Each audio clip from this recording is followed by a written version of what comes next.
Portanto, agora nenhuma condenação há para os que estão em Cristo Jesus, que não andam segundo a carne, mas segundo o Espírito.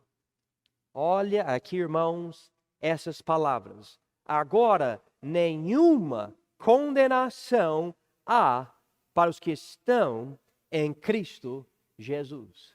Eu não consigo imaginar algo mais enfático na palavra de Deus. Quando você lê uma coisa dessa e alguém fala que é impossível ter a certeza da salvação, você tem que voltar e falar, mas peraí, a Bíblia diz aqui, agora nenhuma condenação há para os que estão em Cristo Jesus.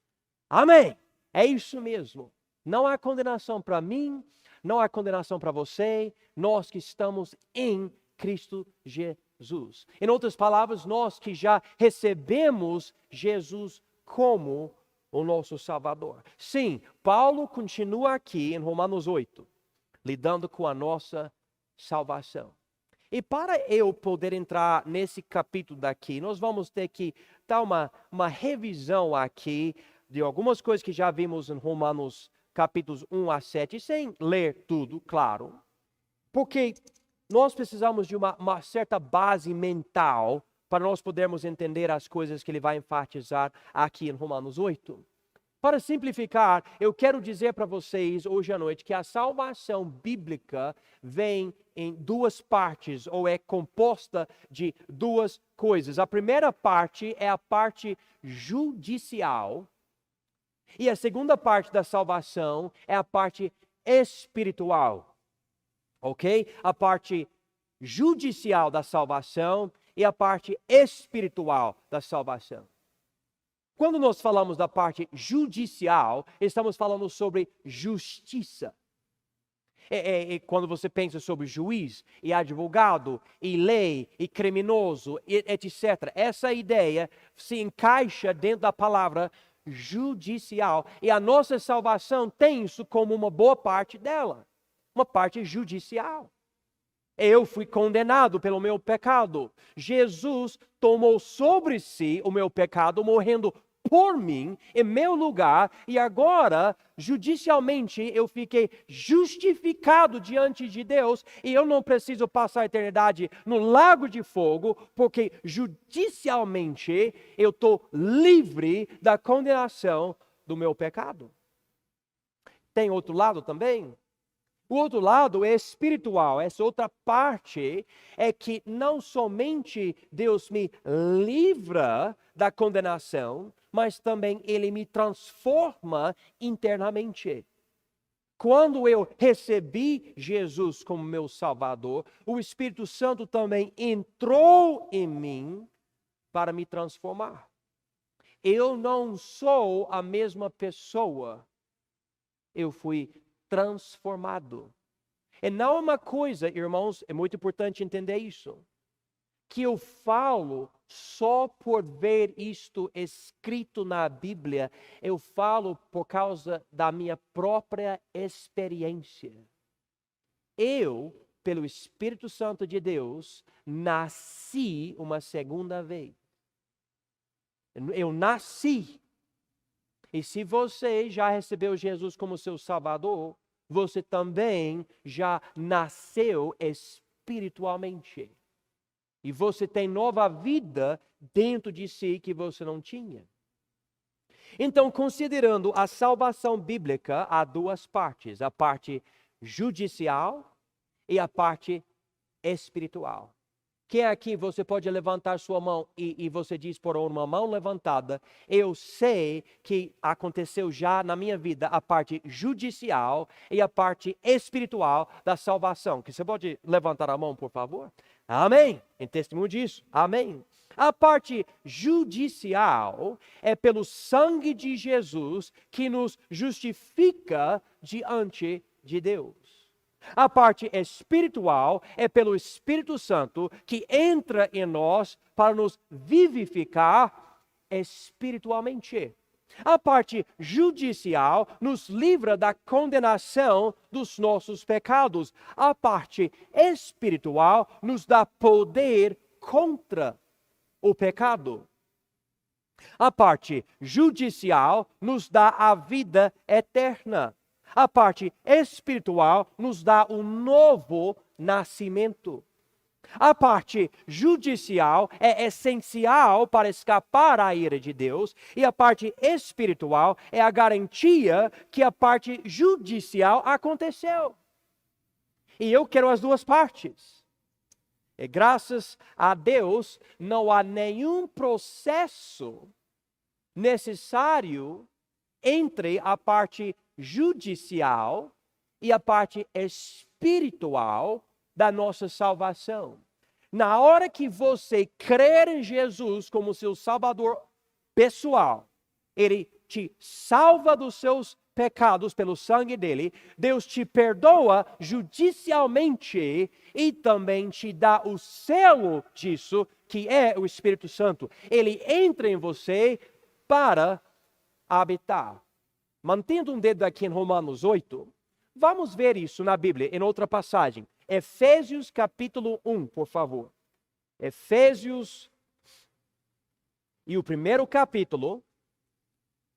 E vamos notar essas coisas.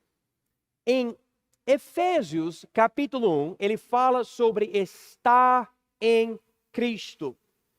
Por exemplo, em Efésios 1, no fim do versículo, ele diz em Cristo Jesus.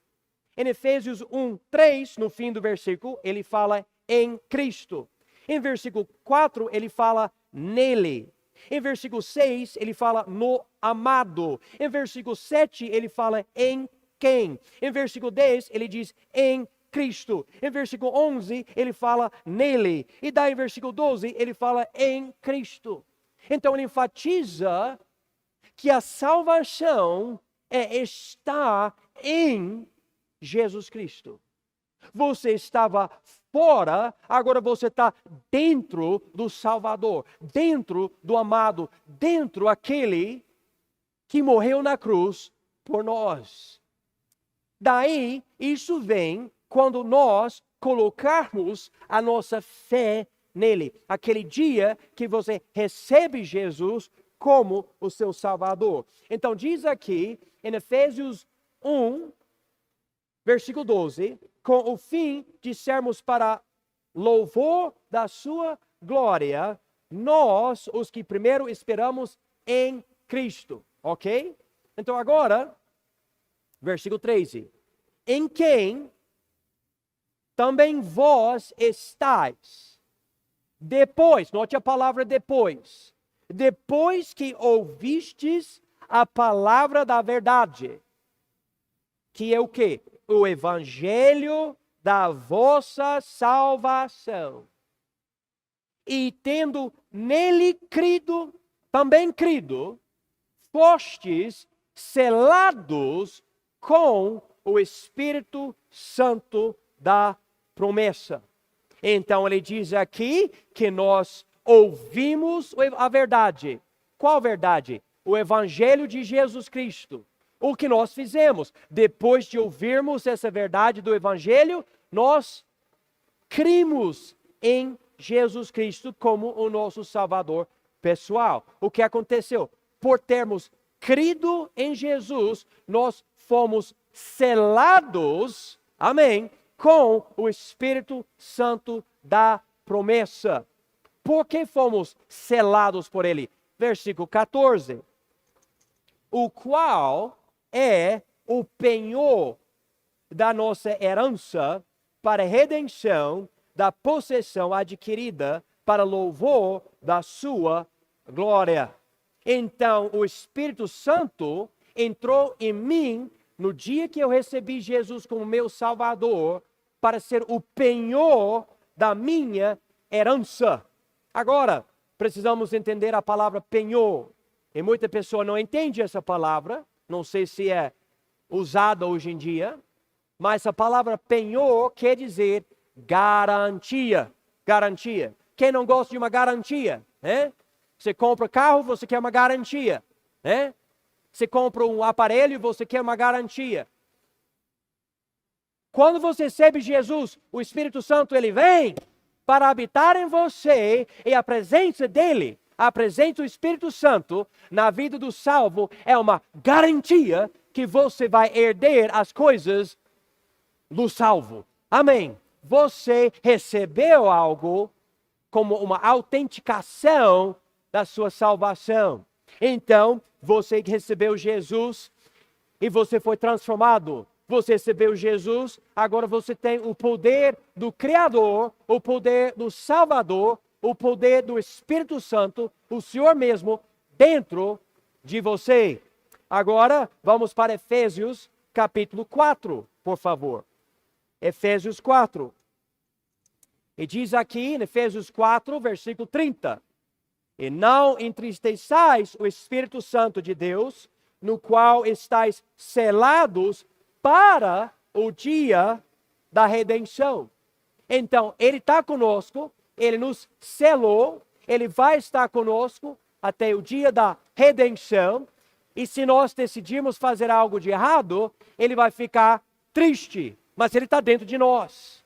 Nós que cremos em Jesus, somos salvos e transformados judicialmente e espiritualmente. Ele está dentro de nós. Para entender um pouco melhor, ainda mantendo um dedo em Romanos 8, vamos para João capítulo 1. O primeiro capítulo do livro de João, e vamos para o versículo 12. Diz aqui: mas a todos quantos o receberam, deu-lhes o poder de serem feitos filhos de Deus, aos quais creem no seu nome. Então note a ordem das coisas aqui. A todos quantos o receberam, ok? Então tem pessoas que receberam no passado, receberam Jesus Cristo. Eu, no passado, já recebi Jesus Cristo. Você, se você já recebeu Jesus no passado, levanta a mão, por favor. Eu já recebi Jesus no passado. Amém. Então, você recebeu Jesus. Agora aqui, ele deu-lhes no passado o poder de serem feitos filhos de Deus. Então, quando você recebeu Jesus, você recebeu poder. Poder para ser filho de Deus. Você foi transformado. E agora ele fala aqui no fim, aos que creem no presente no seu nome. Então, no passado eu criei, no passado eu recebi esse poder, e até hoje, por causa dessa transformação, eu creio. Eu tenho fé que permanece na minha vida. Eu sou, como 2 Coríntios 5,17 diz, eu sou uma nova criatura. Algo aconteceu dentro de mim. A maior coisa que mostra para mim que Deus existe, que a Bíblia é a palavra de Deus, e que Jesus é o Salvador da humanidade, não é uma pesquisa científica, não é por eu ter passado bastante tempo comparando as religiões do mundo. A maior prova de tudo isso para mim é a obra que Ele fez dentro de mim através da salvação. Amém e aleluia. Eu sei que Ele me transformou. Então, eu já estudei várias religiões, eu já li nem sei quantos livros, eu já meditei sobre várias filosofias, eu já conversei com agnósticos e ateus e pessoas de várias religiões diferentes, eu aprendi muita coisa. Mas o que realmente me, deixa tão firme na minha fé é pelo que Ele fez dentro de mim, pelo Espírito Santo que me deu esse novo nascimento. Eu tenho o poder de ser filho de Deus. Amém. É isso que eu sei. Agora, então, com isso, vamos voltar para Romanos 8, hoje à noite. Ele diz aqui em Romanos 8, versículo 1, portanto, agora nenhuma condenação há para os que estão em Cristo Jesus, que não andam segundo a carne, mas segundo o Espírito. Eu andava segundo a carne. Eu não tinha o Espírito Santo. Eu só tinha a minha carne. E o que nós aprendemos nos cultos anteriores, através de Romanos 5 e 6, e especialmente 7, que a nossa carne, irmãos, sem o Espírito Santo de Deus, é condenável, é rebelde, é pecaminosa. E quando vem a lei de Deus que fala para nós, você não pode fazer isso, e você não pode fazer aquilo, daí o pecado da nossa carne fica provocada e rebeldia se levanta. E nós queremos pecar. Às vezes queremos fazer algo errado por alguém nos falar que nós não podemos ou não devemos. É porque nós somos rebeldes e andávamos segundo a carne, pensávamos de acordo com as concupiscências da carne. Mas agora não. Agora eu sou diferente. Agora, habitando dentro de mim é o Espírito Santo de Deus. Ele opera em mim algo que eu não tinha. Por exemplo, mantendo um dedo aqui, vamos voltar para Efésios, mas dessa vez capítulo 2, por favor. Efésios 2.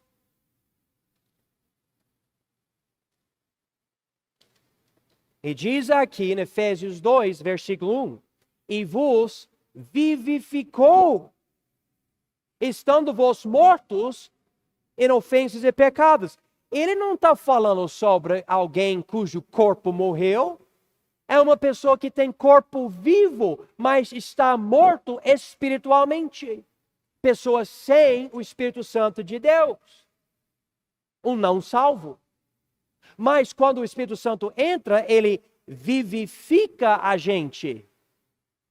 Ele diz em versículo 2, em que no outro tempo andaste segundo o curso deste mundo, segundo o príncipe das potestades do ar, ou seja, o diabo, do espírito que agora opera nos filhos da desobediência, entre os quais todos nós também antes andávamos nos desejos da nossa carne, fazendo a vontade da carne e dos pensamentos, e éramos, por natureza, filhos da ira, como os outros também. Nós éramos carnais, andando segundo a carne. Era a nossa natureza. Não havia em nós nenhum pensamento verdadeiramente santo, verdadeiramente espiritual. Não existia dentro de nós. Tínhamos talvez até religião, orações, leitura bíblica. Falávamos amém e aleluia, talvez. Porque tínhamos, alguns de nós, religião sem a salvação.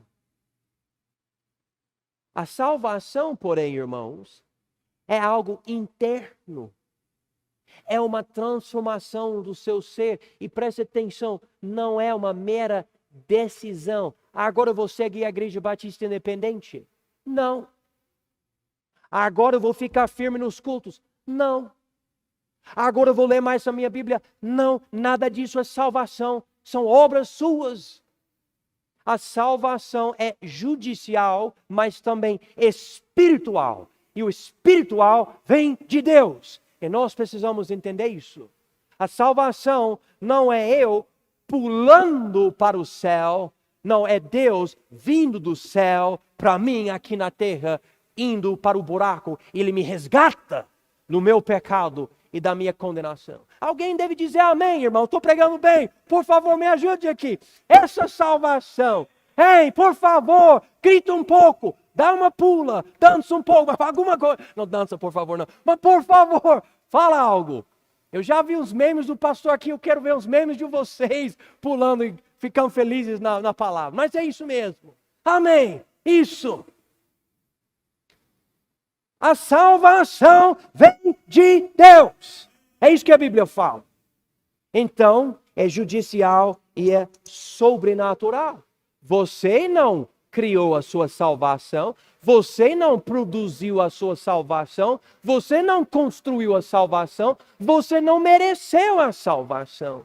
A salvação é espiritual porque vem do Espírito Santo de Deus. Ele fez uma transformação em você e agora você anda segundo o Espírito.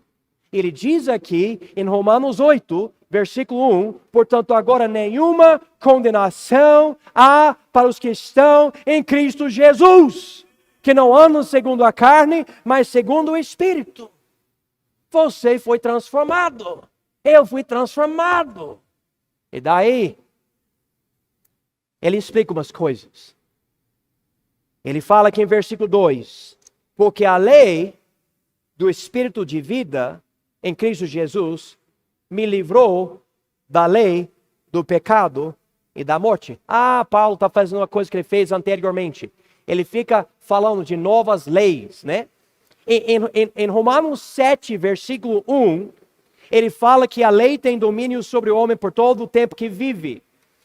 Aquela lei, em Romanos 7, 1, é a lei de Deus, 613 mandamentos, passada para Moisés, que Moisés passou para Israel, que entrou na Bíblia, que nós podemos ler hoje em dia, nos livros de Gênesis a Deuteronômio, que inclui os 10 mandamentos.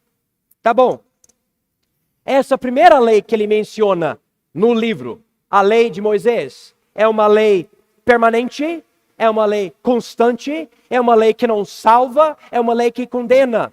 É uma lei que não nos leva para o céu, é uma lei que nos mostra que nós não vamos para o céu pela lei. É uma lei que tem um padrão alto e santíssimo, que é bem acima de todos nós.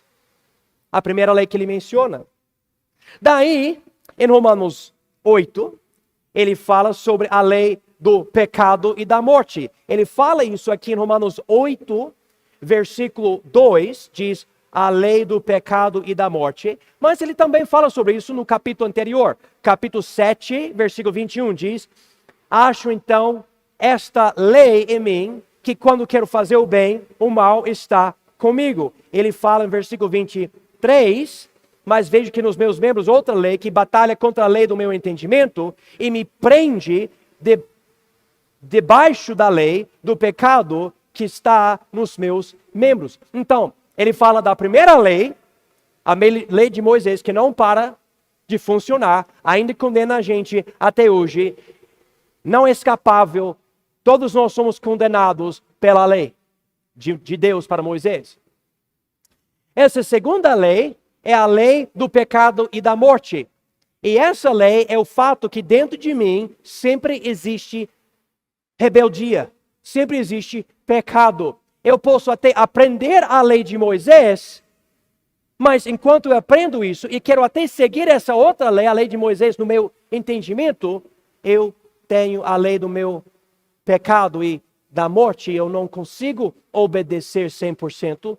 Há uma lei, então, que diz que eu vou sempre estar pegando. Então, esse uso da palavra lei quer dizer algo constante, algo permanente. Daí, em Romanos 7, versículo 22, ele fala, porque segundo o homem interior tenho prazer na lei de Deus. Mas vejo no meu membros outra lei que batalha contra a lei do meu entendimento. Então agora ele fala sobre a lei de Moisés, a lei do pecado e da morte, e a terceira lei, a lei do meu entendimento.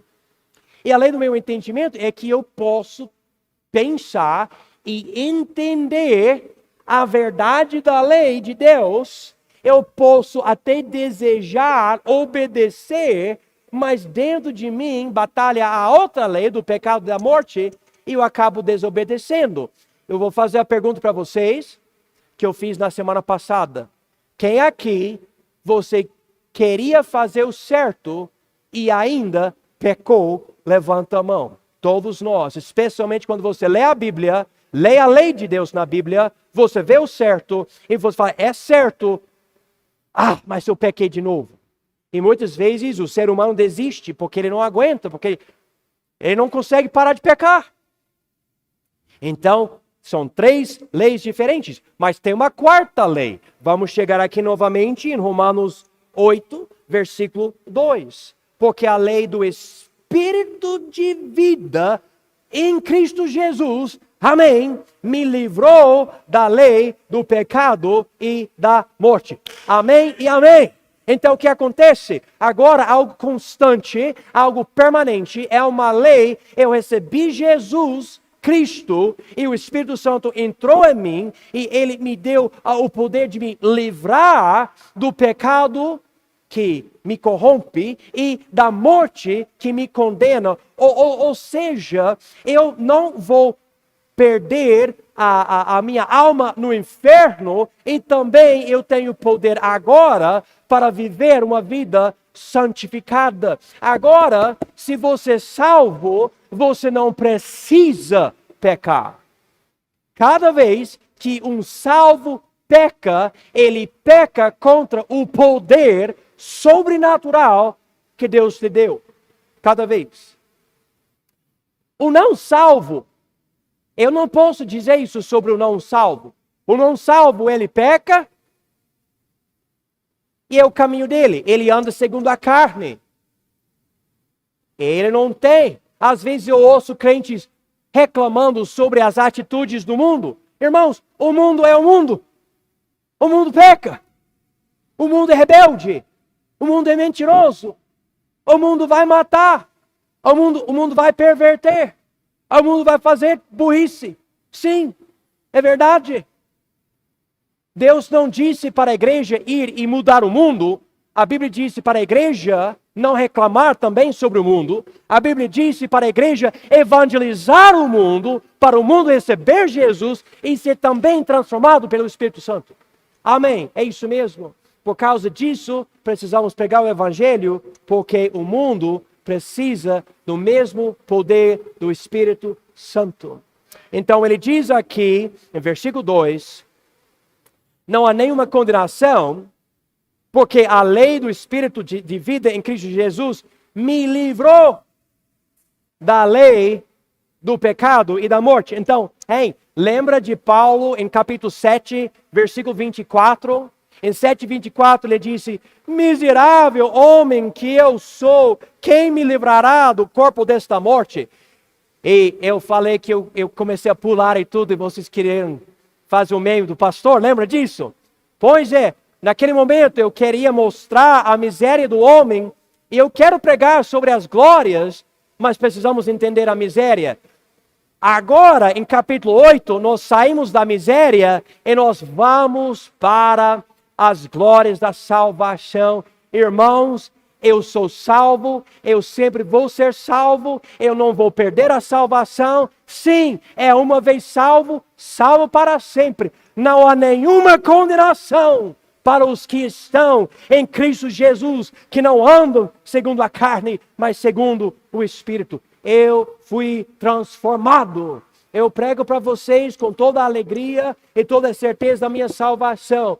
Eu evangelizo nas ruas com toda a certeza da minha salvação. Eu não prego para ganhar a salvação, para merecer a salvação. Eu prego por causa da salvação que eu já tenho. É isso mesmo. E todos nós precisamos entender isso. Agora, versículo 3. Por quê? Por quanto?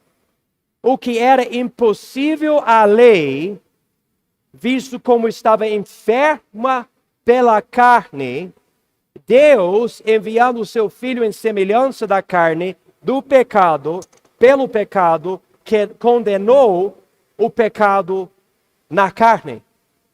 Vocês estão entendendo o que está dizendo aqui? Versículo 3.